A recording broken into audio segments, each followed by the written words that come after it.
At the very beginning, we have proposed to DPIT certain things. One is to develop to manufacture more number of cryos, particularly of 100 liter and 400 to 500 liter capacity, which could be installed at the various medical facilities throughout the country.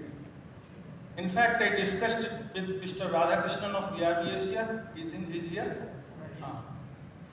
I also discussed this matter with Deepak Acharya that kindly proceed with the more number of such cylinders to be deployed at different hospitals to avoid the manifolding of these bigger cylinders, steel cylinders. And we have requested to government and DPIT in fact to allow the fillers, to allow the particularly Inox and Linde who are basically working safely, to allow them to fill it right at the spot. There was a bit necessary permission was required from the government. And because this was very initial days of the COVID, people who have not anticipated how big this crisis is.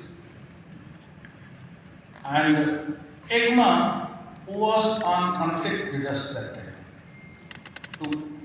I beg your pardon, Mr. Tiku. There was a little gossip, little goof.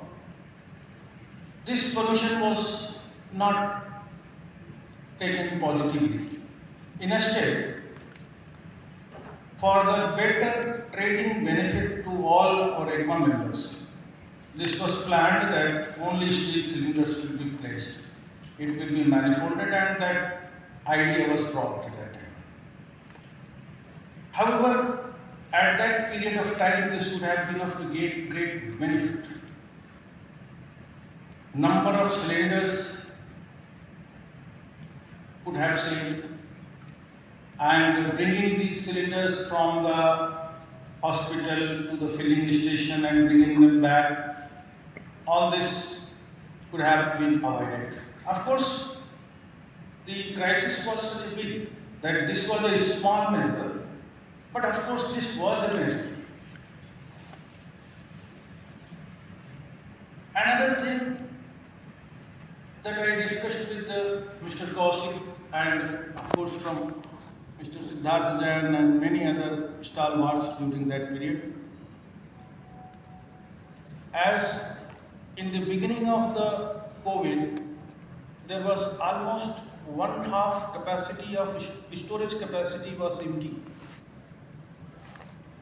I was insisting very much to the industries to fill up their vessels with oxygen.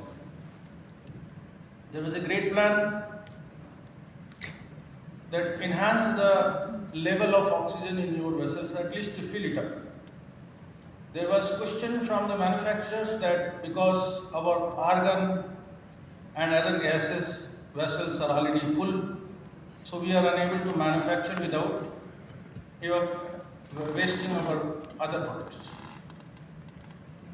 AIIGMA also talked to ministry, and there was a proposal that okay, the expenditure that might be incurred for the argon and other things, that should be compensated with the increasing the cost of oxygen, liquid oxygen.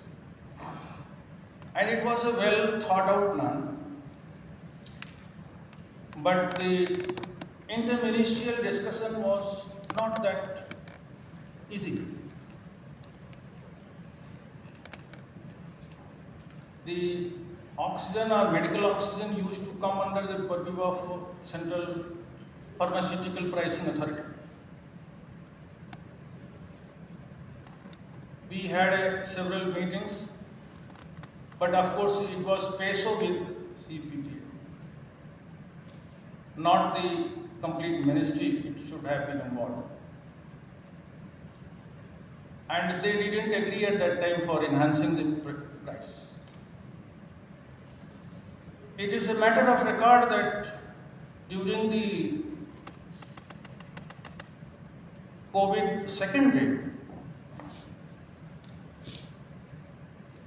in the first wave, before first wave, I attended that meeting and Joint Secretary CPPA asked what are the data that you have to give. Several times we have given the data. And my opinion was that at the time of COVID first phase, there was around 800 to 1000 ton per day production for oxygen, or less than that. And the requirement was something around 600 to 800 liquid MT per day. During the second wave, the same CPPA came to us, included Mr. Tiku also. We joined together, discussed that matter, and they want to enhance the price. I said, PESCO cannot recommend this time for enhancing the price. It is your decision.